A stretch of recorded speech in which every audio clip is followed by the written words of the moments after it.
So first of all, I want to congratulate you on the series. I loved watching it. I thought it was so great, so compelling, so fascinating to watch.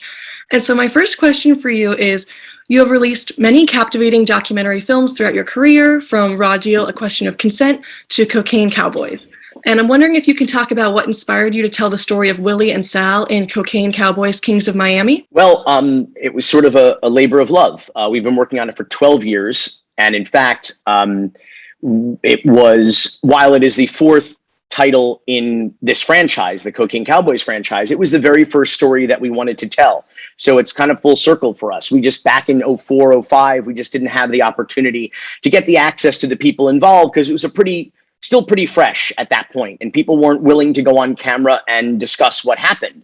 And then through the years, as we started working on more of those docs, like the ones that you mentioned, people came to us and said, would you be interested in telling my story? We got people fresh out of prison, fresh out of the witness protection program, and we started to kind of bank these interviews and build an archive or a library of people involved in this case, co-conspirators, cooperating witnesses, U.S. attorneys, criminal defense attorneys, journalists. And we realized we had enough material to not make one documentary, but make 3 or 4 or 5 documentaries. But that was a time in which the documentary miniseries didn't exist. That wasn't a real thing, you know? And so we worked on this actually for so long, 12 years, in fact, that by the time we were kind of ready to come out with it, the documentary miniseries was was a real thing. The business model was invented thanks to the jinx and Making a Murderer. And so we knew we wanted to tell this in multi-parts and multi-hours. And so Netflix gave us that opportunity. That's such a great story of kind of perfect timing. By the time you kind of had everything all together, it was perfect timing to bring it to Netflix. So that's such a great story.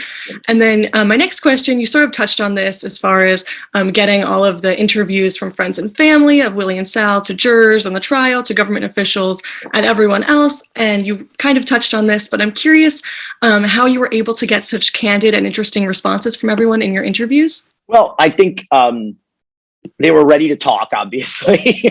you can see that. But also, I think, we live in kind of postmodern times, with the ubiquity of nonfiction content. And I often joke with my producing partners here at Raconteur in Miami Beach that when people get released from prison in Florida, their first call is to their mother and their second call is to us to talk about making a documentary. So I think that I don't think it's getting easier to make docs, because in a way, with a glut of material, you have to vet who is legit, who is telling the truth, make sure you're only transmitting facts to the audience, but also deciding on what's a worthwhile story to tell, because there are so many wonderful stories out there and some not so some wonderful stories out there. So I think we're in an environment now where people are growing more candid about their good old bad old days, or their bad old good old days, and talking openly about them. Definitely, yeah. And I mean, it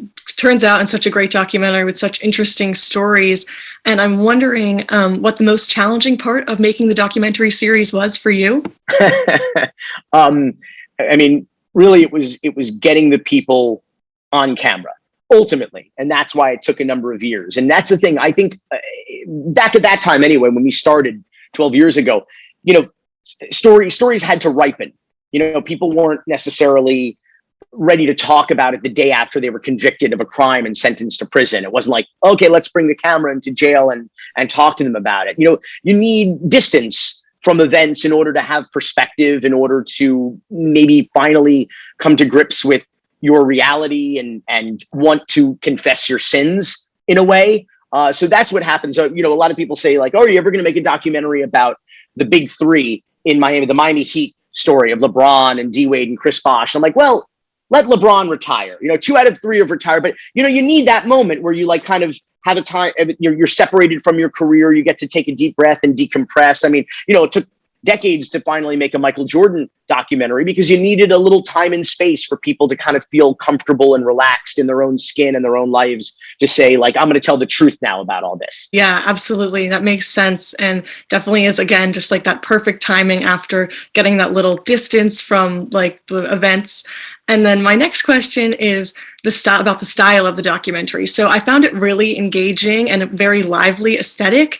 And I'm curious how you decided to make the documentary with that style. Well, first and foremost, I think, we have to serve the story. And if you're telling a tale about sort of the rise and fall of high flying cocaine traffickers, the biggest traffickers of all time, according to the U.S. government in Miami, you have to kind of adopt an aesthetic that lends itself to the piece. It is a work of journalism, but you're also creating a piece of pop culture entertainment. Your audience isn't going to stick with you for 6 parts if they're bored. And these guys did not lead boring lives. So it's our job as filmmakers and storytellers to tell their engaging story in an engaging way. I say the job of a filmmaker is to find a good story and then don't screw it up.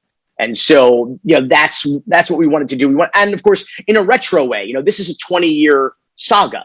This is a tale that I think the average career of drug traffickers in the United States is a lot shorter than that. I mean, especially in those days, 5 years, maybe 10 years if you were really lucky and prolific and managed to pay off the right people. But these guys operated for like almost 20 years and kind of walked between the raindrops when it came to the authorities. So it was an extraordinary story that needed a little bit of retro kind of flourish. So, we brought that with the glass bricks and the wipes and the soundtrack. And also, I think culturally, it was important to represent where they came from as Cuban exiles in Miami. And so, Carlos Jose Alvarez, our composer, I think did just a brilliant job of infusing the score with that salsa rhythm. And I was hoping that everybody sitting in bed watching the series would be tapping their foot at the end of the bed for like the entire 6 hours, just to kind of fall into, the tempo and the rhythm of the storytelling. I think that definitely was conveyed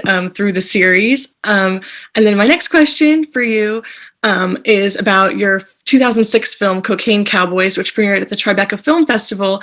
And then it subsequently went on to be bootlegged everywhere months before its release. And then it went on to become a cult classic due to its awesome exposure on Netflix. And then it even had celebrities like Pharrell, Rihanna, Janet Jackson, and more say that they were fans. And I'm just curious what that meant to you at the time and how that inspired you to continue to tell these kinds of stories. Yes, it is indeed a cult classic. And the definition of a cult classic is that everybody's seen it and it hasn't made any money.